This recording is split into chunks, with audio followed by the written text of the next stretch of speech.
Good morning everybody, welcome back to my YouTube channel SST Mastermind में आप सभी का स्वागत है। तो चलिए फ्रेंड्स, आज हम इस वीडियो में जानेंगे राजा और उनके राज्य। और ये क्लास 7 का है और क्लास 7 का चैप्टर 2 है, जिस चैप्टर 2 का नाम है राजा और उनके राज्य। और ये एनसीईआरटी का है, न्यू एनसीईआरटी है, जो कि बुक जो है आपको इस बुक को पढ़ने के बाद आप क्या क्या कर सकते हैं। तो आप यहाँ से सीटेट, ठीक है, उसके बाद बिहार स्टेट, केवीएस, यूपीएस, ये सभी जो एग्ज़ाम होता है ना, इस सभी एग्ज़ाम की तैयारी के लिए आपका बेस्ट बुक है एनसीईआरटी। जितने भी एनसीईआरटी है एसएसटी का सभी पढ़ लीजिए। आपका ये जितने भी हम बता रहे हैं ना, सभी एग्ज़ाम के लिए मोस्ट इम्पोर्टेंट बुक है। तो चलिए आज इस वीडियो में आज इस बुक को कवर करेंगे, तो वीडियो को लास्ट तक जरूर देखिएगा। अगर चैनल को सब्सक्राइब नहीं किया तो चैनल को सब्सक्राइब जरूर कर लीजिएगा, बेल आइकन को दबा दीजिएगा ताकि हमारे जितने भी नए वीडियो अब तक पहुंचा रहे हैं। तो चलिए यहाँ से फर्स्ट टॉपिक है, यानी कि सेकंड टॉपिक, राजा और उनके राज। 7वीं सदी के बाद कई राजवंश हुआ और जैसे कि मानचित्र यहाँ पे दर्शाया गया है, 7वीं और 12वीं के बीच शासन करने वाला राजवंश को दिखलाया गया है।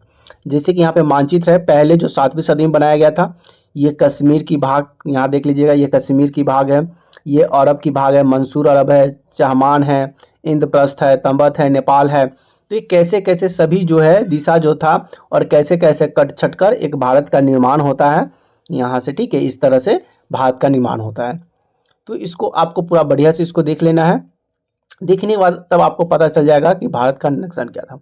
अब हम बात करते हैं नए साम्राज्य की। क्या है, नए राजवंश का उदय कैसे होता है। तो 7वीं सदी आते आते और कई भागों में भूस्वामी और युद्ध सरदार अस्तित्व में आ चुके थे। राजा लोग प्रत्येक उनके मोहतट या समंत देते थे। उनकी उम्मीद की जाती थी कि राजा स्वामी के लिए उपहार लाए, उनके दरबार में हाजिर लगाए, उन्हें सहायता प्रदान करे। ऐसा सत्ता स्थापित हासिल करने पर आपने अपने आप में महानत और महामंडलेश्वर, पूरे मंडल का महान स्वामी इत्यादि घोषित कर दिया जाता था। जो राजा अगर दरबार में हाजिर लगाया, रोज उपस्थित होता था, तो उसे एक महारथ और स्वामी भी घोषित कर देता था। इस उदाहरण एक दक्कन में राष्ट्रकूटों की शुरुआत होता है। शुरुआत में वो कर्नाटक में चालुक्य राजा का अधीन थे। 8वीं सदी के मध्य में राष्ट्रकूट प्रधान दंती दुर्ग, क्या है, प्रधान दंती दुर्ग और उनके चालुक्य स्वामी के अधीन से इनकार कर देता है और उसे हराया। और हिरण गर्भ, यानी कि शाब्दिक तर्थ सोने का गर्भ, हिरण गर्भ का मतलब क्या हो गया, सोने का गर्भ, जो नामक की अनुष्ठान था। जब अनुष्ठान ब्राह्मणों की सहायता से उत्पन्न किया जाता था, यह माना जाता है कि जन्मा क्षत्रिय न होते हुए क्षत्रिय दोबारा क्षत्रिय प्राप्त कर लेगा। एलोरा की गुफाएं 15 चित्रिया विष्णु को नरसिंह अर्थात पुष्प सिंह को भी दिखलाया गया है। यह राष्ट्रकूट काल की कृति है। इधर बात करें तो जिन्होंने परंपरागत और छोड़कर शास्त्रों को अपना लिया और क्रमशः कर्नाटक और राजस्थान में अपने राज्य का संपूर्ण किया। उसके बाद राज्यों की प्रशासन चलती है। प्रशासन कैसे चलती है, तो नए राज्यों में कई इकाई और महाराजाधिराज, राजाओं के राजा को क्या कहते हैं, महाराजाधिराज कहते हैं। त्रिभुवन चक्रवर्ती, यानी कि तीनों भवन के स्वामी को त्रिभुवन चक्रवर्ती कहते हैं। इस तरह के अन्य भारी भरकम उपाधि धारण ली, लेकिन इस तरह से दावे को बावजूद वे अपने संतों के साथ ही साथ किसान, व्यापारी और ब्राह्मण को संगठित थे और अपनी सत्ता को समझदारी करते थे। इन राज्यों के सभी उत्पादन किसान जो थे क्या करते थे, तो किसान जो थे पशुपालन करते थे, कारीगर कोई काम धंधा करते थे, संसाधन इकट्ठा किए जाते थे। इसके अवसर पर उत्पादन का हिस्सा त्यागने के लिए मनाया गया बाध्य किया जाता था। कभी कभी हिस्से को लगान मानकर वसूला जाता था, इस क्योंकि प्राप्त करने वाले भूमि जो था दावा करता था कि राजस्व व्यापारियों के लिए से भी लिया जाता है। मतलब जो छोटे छोटे जो व्यापारी लोग जो थे, उस व्यापारियों लोग से भी कर वसूला जाता था। खेती कर, जो भी काम होता था सभी के लिए कर वसूला जाता था। अब कर वसूलने के लिए क्या था, 400 कर। ये 400 कर क्या होता है देख लीजिए। तो यहाँ पे दिया हुआ कि तमिलनाडु में शासन करने वाले चोल वंश अभिलेख के विभिन्न किस्सों के लिए 400 से ज़्यादा सूचक शब्द मिलते हैं। सबसे अधिक उल्लेखनीय कर वेदी, जो नगद की बाजार जबरन श्रम के में से लिया जाता था। मतलब जबरदस्ती जो श्रम करता था उससे भी कर लिया जाता था, यानी जबरन श्रम। कदमाई यानी भू राजस्व थे। मकान पर छाजन डालने पर लगाने वाले कर, खजूर तार पेड़ पर चढ़ने वाले, सीढ़ी से इस्तेमाल करने पर लगाने वाले कर, पारिवारिक संपत्ति, उत्तराधारी कर और लगने के इत्यादि उल्लेख मिलता है। मतलब कोई अगर काम कर रहा है तो उस पर जबरदस्ती कर ले रहा है, जिसको हम लोग हिंदी इंग्लिश में क्या बोलते हैं, टैक्स बोलते हैं। जैसे कि भूमि पर कर देना पड़ता था, मकान में छाजन डाल, जैसे मकान में कोई छज्जा डालता है छत पर, या कोई घास फूस डालता है तो उसको भी कर देना पड़ता है। खजूर या तार के जो पत्ते हैं, अगर कोई उस पर चढ़ता है, सीढ़ी लगा चढ़ता है, कुछ भी लगाकर वहाँ पे चढ़ता है तो उसको भी टैक्स देना पड़ता है। ये सभी जो टैक्स 400 के से ज़्यादा थे, और ये सभी कर जो थे टैक्स सभी लेते थे। ये संसाधन राजा के व्यवस्थित वित्तीय आधार बनाते थे। साथ ही मंदिरों और दुर्गा निर्माणों में इस्तेमाल होता था। संसाधन उन युद्धों से लड़ने में इस्तेमाल होते थे जिन्हें लूट कर सख्त धन मिलते थे। जमीन और व्यापारियों मांगों की व्यापार में संभावनाएं बढ़ती थी। राजस्व वसूली के लिए पदाधिकारी की नियुक्ति सामान्यतः प्रभाव परिवार के बीच ही की जाती थी। वंशानुगत कोई भी वंशानुगत थी। सेना में भी ऐसी ही था। कई राजा के निकट संबंधी इसके दोहरे ओहदे पड़ते थे। अब उसमें ऐसा अधिकारी था, ऐसी शासन चल रही थी कि अगर कोई पदाधिकारी, कोई नियुक्ति अगर किया जाता है तो उसके खानदान में, उसके परदार में, यानी कि उसके वंश जो होता है उसी को नौकरी मिलता है। मान लेते हैं कि कोई किसी के पिता अगर रेलवे में जॉब करते हैं तो अगर वो रिटायर होंगे तो उसके स्थान पर उसके बेटा को मिलेगा, फिर अगर वो रिटायर होगा तो उसके स्थान पर उसको बेटा का। तो ऐसा वंशानुगत जो था पदाधिकारी नियुक्तियाँ था, अपने परिवारों के बीच ही की जाती थी, दूसरे को दिया ही नहीं जाता था। अगला है कि परिस्थितियाँ और भूमि अनुदान। ये परिस्थितियाँ भूमि अनुदान क्या था? तो परिस्थितियाँ की बात करें तो परिस्थितियों में ऐसे ब्यौरा होते थे जो शब्द सत्य नहीं हो सकते थे, लेकिन प्रवस्तियाँ में हमें बताती है कि शासक खुद को कैसा प्रदर्शन चाहते थे। मिसाल के लिए सूरवीर, विजयी योद्धा रूप में विद्वान ब्राह्मण द्वारा रची गई थी, अक्सर प्रशासन से मदद करते थे। अब बाण भट्ट की उपलब्धियाँ हैं। ये क्या क्या उपलब्धियाँ हैं? तो कई शासक प्रस्तुति ने अपने उपलब्धि को बखान किया है, अपने पिछले गुप्त शासन के बारे में पढ़ा है। संस्कृत में लिखी गई ग्वालियर यानी कि मध्य प्रदेश में पाई गई प्रस्तिक और प्रतिहार नरेश बाण भट्ट कर्मों में वर्णन किया गया है। तो ग्वालियर कहाँ पड़ता है? ये मध्य प्रदेश में पड़ता है, जो कि प्रतिहार नरेश बाण भट्ट के कर्मों पर वर्णन किया गया है।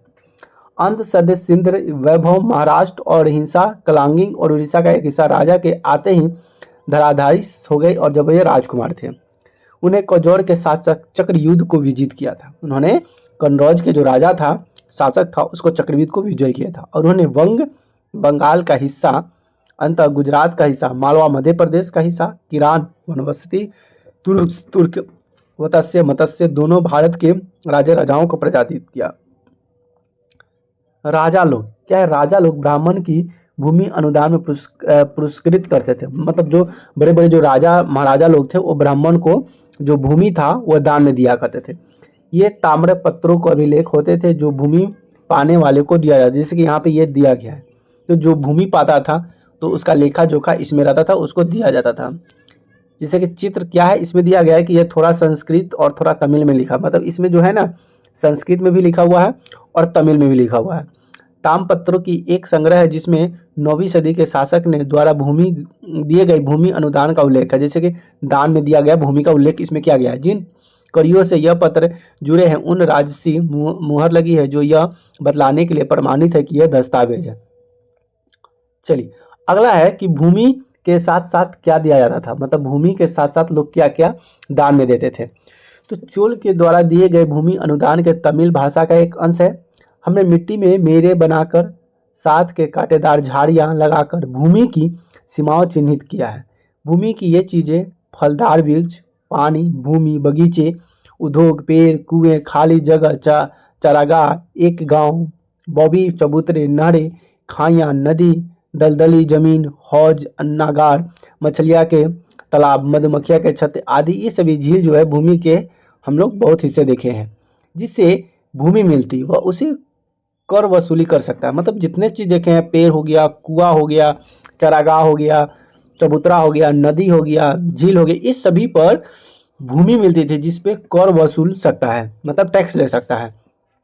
वह न्यायाधिकारियों द्वारा जमीनों को तौर लगाए गए थे वसूल कर सकता है।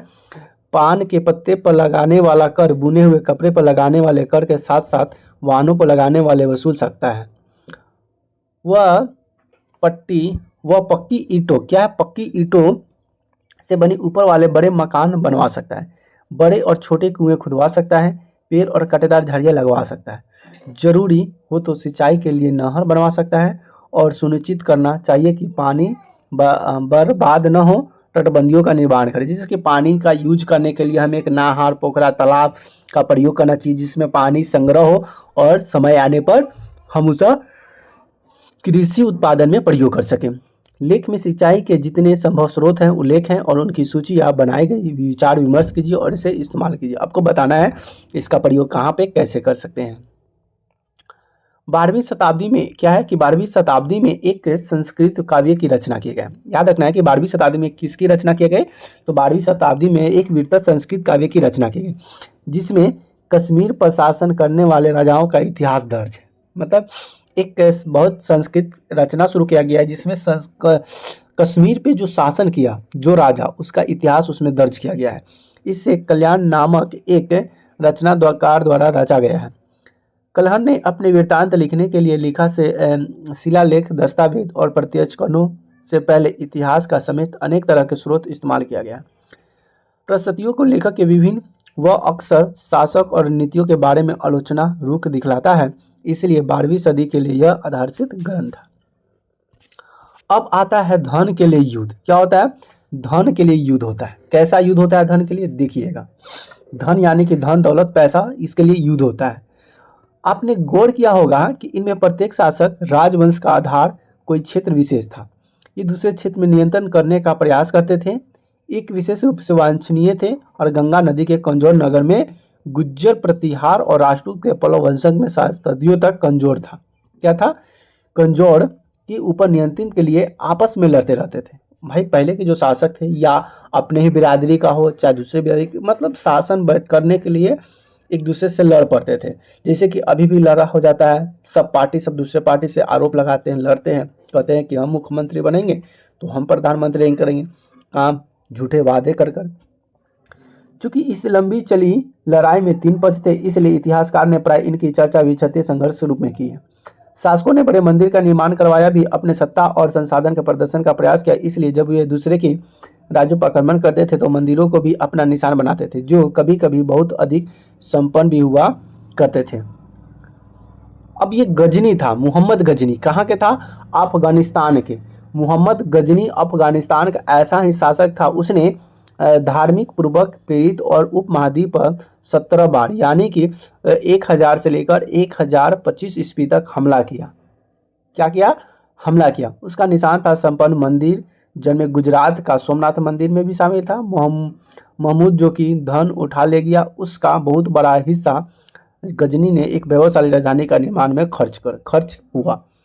अब ये मोहम्मद गजनी कहाँ का था, अफगानिस्तान का था, और ये हमारे भारत पर बहुत शासन किया और किस रूप से, धार्मिक पूर्वाग्रह के रूप से। और ये 17 बार हमला किया और ये जितने बड़े बड़े जो मंदिर थे, गुजरात का सोमनाथ मंदिर, इस सभी मंदिर को तबाह किया और धन दौलत लूट कर ले गया और एक वैभवशाली राजधानी निर्माण में खर्चा कर दिया। युद्ध करने वाले दूसरे राजाओं की चामान भी थे जो बाद में चौहान के रूप में जाने गए। वे दिल्ली और अजमेर के पास के क्षेत्रों में शासन करते थे। उन्होंने पश्चिम और पूर्व की ओर से अपने नियंत्रण क्षेत्र का विस्तार करना चाहता था। उन्हें गुजरात के चालुक्यों और पश्चिमी उत्तर प्रदेश के हरलवालों में टक्कर लेनी पड़ी। चौहान शासक पृथ्वीराज द्वितीय ने 1168 से 1192, जिसकी तुलना मोहम्मद गौरी नामक अफगान शासक थे। अब मोहम्मद बिन गजनी और मोहम्मद गौरी ये सब क्या थे, अफगान का शासक था जो कि 1991 में मरा है, लेकिन दूसरे साल 1992 में उसके हाथों में हार गया मोहम्मद गौरी ने। अगला बात कर लेते हैं चोल राज्य की नज़दीक से। अब चोल राज्य क्या है, अब उरैयूर की तंजावुर तक, उरैयूर से तंजावुर तक की कहानी क्या क्या था। तो चोल वंश सत्ता में कैसे आया, चोल जो वंश था ये सत्ता में कैसे आया। कावेरी डेल्टा में मुटेरियान नामक से प्रसिद्ध एक छोटे से मुखिया परिवार की सत्ता थी। ये कांचीपुरम के पल्लव राजाओं के महंत थे। उरैया के चलवंशीय प्राचीन मुखिया परिवार के विजयलन ने 9वीं सदी के मध्य में मुठिया को हराकर एक डेल्टा का कब्जा जमाया था। उसने वहाँ तंजावुर शहर का और निस्समुख देवी मंदिरों को भी बनवाया था। किसने? चोल वंश ने। जैसे कि यहाँ पे पिक्चर में देख सकते हैं, ये हमारे हिसाब से ये भारत का नक्शा था, लेकिन उस समय कौन कौन सा देश हमारे अंदर में था। धीरे धीरे ये टूटकर बिखरते चला गया और ये अलग होते चला गया। अब यहाँ पे आता है कि विजयालय के उत्तराधिकारियों ने पड़ोसी इलाकों को जीता और उसका राज्य अपने क्षेत्रफल और शक्ति दोनों के रूप में बढ़ता चला गया। दक्षिण और उत्तर के षड्यंत्र और पल्लव के इलाकों में राज्यों का हिस्सा बना लिया गया। राज प्रथम ने सबसे शक्तिशाली चोल शासक माना जाता है। राज प्रथम जो कि सबसे शक्तिशाली चोल शासक माना जाता है। 985 में राजा बना और उसने इसमें से ज़्यादा क्षेत्रों में अपने नियंत्रण का विस्तार किया। उसने साम्राज्य के शासन का भी पुनर्गठित किया। राजा के पुत्र राजेंद्र प्रथम ने उसकी नीतियों की जारी रखा और गंगा नदी, श्रीलंका तथा दक्षिण पूर्व एशिया के से हमले पर भी किया। इनका अभियान के लिए उनके एक जल सेना भी बनाई गई थी। अब यहाँ से भव्य मंदिर और कांस्य मूर्ति कला का निर्माण शुरू होता है। क्या है?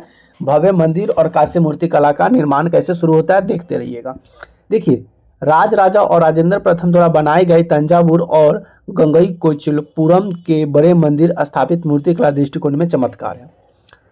आपसे पूछा जाएगा कि तंजावुर या गंगईकोइलपुरम के बड़े मंदिर की स्थापना किसने किया था? तो राजेंद्र प्रथम ने। राज और राजेंद्र प्रथम में बनवाया था तंजावुर और गंगईकोइलपुरम का मंदिर। याद रखना है, राजेंद्र प्रथम ने बनवाया था। जैसे कि देख लीजिए कि बहुत भव्य मंदिर है, कितना बड़ा मंदिर, देखने कितना मंदिर जो बनाया था ये। इस मंदिर का नाम क्या था? गंगईकोइलपुरम का मंदिर। देख लीजिए, छत जिस तरह से क्रमशः पतली होती गई उस पर गौर करें। बाहरी दीवार की सजाने के लिए पत्थर जो प्रतिमाएं अलंकित किए उन्हें भी देख रहे हैं। यहाँ पे पत्थर जो बनाया गया है काट काट कर डिजाइन, कितनी मेहनत लगा है। नीचे से चौड़ी है, ऊपर से छत तक जाते जाते पतली हुई, कितना मेहनत लगा होगा। तो ये कौन सा मंदिर है? ये है गंगईकोइलपुरम महामंदिर। ठीक है। चोल मंदिर अक्सर अपने आसपास विकसित होने वाली बस्तियों केंद्र बन गए। ये शिल्प उत्पादन के केंद्र थे। मंदिर शासक और अन्य लोग द्वारा दी गई भूमिका को उत्पन्न होते थे। यह भूमि की उपज उन सारे विशेषज्ञों को निर्वाह करने में खर्च होती थी जो मंदिर के आसपास रहते और उनके लिए काम करते थे। पुरोहित, मलाकार, बावर्ची, मेहतर, संगीतकार, नृत्य इत्यादि। मतलब मंदिर के आसपास कौन कौन से लोग रहते थे? तो मंदिर के जब मंदिर बनता है तो मंदिर के आसपास बहुत सारे लोग होते हैं। जैसे कि पुजारी भी होता है, मिठाई बनाने वाला भी होता है, झाड़ू लगाने वाला भी होता है, गाना गाने वाला भी होता है, चप्पल सीने वाला होता है। क्योंकि यहाँ पे सभी साधन यहाँ पे लोग को मिलना जरूरी होता है। क्योंकि जब मंदिर में आएगा तो गाना भजन होगा ही, मंदिर में आएगा तो कुछ प्रसाद लेगा ही, खाना खाएगा ही, मंदिर में आएगा तो माला बेचेगा ही। तो यहाँ पे मालाकार था, बावर्ची यानी कि जो होटल जो बनता है ना खाना वो था, मेहतर यानी कि झाड़ू लगाने वाला था, संगीतकार यानी गाना बजाने वाला था, नाचने इत्यादि। दूसरे शब्दों में मंदिर सिर्फ पूजा आराधना के स्थान नहीं थे, वे आर्थिक, सामाजिक और सांस्कृतिक जीवन के भी केंद्र थे। मंदिर के साथ जुड़े हुए शिल्पकार सबसे विशिष्ट था। कांस्य प्रतिमाएं बनाने में काम चोल कांस्य प्रतिमाएं संसार के सबसे उत्कृष्ट कांस्य प्रतिमाएं में से गिनी जाती हैं। जैसे कि ज्यादा प्रतिमाएं देवी देवताओं की होती थी, लेकिन कुछ प्रतिमाएं भक्तों ने भी बनाई गई थी। जैसे कि भक्तों की भी बनाई गई थी। क्या? भक्त जो कि बड़े बड़े भक्त हुआ करते थे भगवान का, तो उसका भी प्रतिमा बनाया गया था। जैसे कि यहाँ पे कृषि सिंचाई के बारे में दर्शाया गया, बनाया गया। क्या है? चोलों की कई उपलब्धि कृषि हुई नए किसानों के माध्यम से संभव हुई थी। मानचित्र देखिए और गौर कीजिए, कावेरी बंगाली, यहाँ पे जो नदी के बारे में बताया गया है, यहाँ पे यही चित्र है। ये चित्र इसके बारे में दर्शाया गया है। तो चित्र में क्या दर्शाया गया है कि किनारे उपजाऊ मिट्टी जमा होती थी, शाखाओं की पानी कृषि सचेत चावल की खेती के लिए उपयुक्त आदर्श मुहैया कराता था। चावल की खेती के लिए पानी होना बहुत जरूरी होता था। हालांकि तमिलनाडु के दूसरे हिस्सों में कृषि पहले विकसित हो चुकी थी और 5वीं या 6ठी सदी में आकर इस इलाकों में बड़े पैमाने पर खेती शुरू हो गई थी। मतलब 5वीं और 6ठी सदी में आते आते जो भी खेती बाड़ी था उसका प्रचलन बहुत तेजी से होने लगा था। कुछ इलाकों में जंगलों को साफ किया जाना था और कुछ इलाकों में जमीन को समतल किया जाना था। डेल्टा क्षेत्र में बाढ़ को रोकने के लिए तटबंध बनाए जाते थे और पानी की खेती तक ले जाने के लिए नहरों का निर्माण होता था। कई क्षेत्रों में एक साल में 2 फसलें उगाई जाती थी। अब कहीं कहीं होता है ना, साल में 2-3 फसल, कहीं पे 2 फसल उगाया ही जाता है, जैसे कि धान चावल, कहीं पे मक्का हो गया, कहीं पे बाजरा हो गया। तो एक साल में कम से कम 3 फसल उगी जाते हैं। ठीक, अब 3 फसल, कोई 3 फसल हो सकता है, ये नहीं कि लगातार 3 फसल है, कोई 3 फसल बारी बारी हो सकता है। कई जगहों पर फसलों की सिंचाई कृत्रिम रूप से करना जरूरी था। सिंचाई के लिए कई पद्धतियां अपनाई जाती थी। कई इलाकों में कुआं खोदे जाते थे। कुछ जगह बारिश की पानी इकट्ठा करने के लिए विशाल सरोवर बनाए जाते थे। तो भाई फसल को उगाने के लिए भाई हमें पानी चाहिए, पानी आएगा कहाँ से?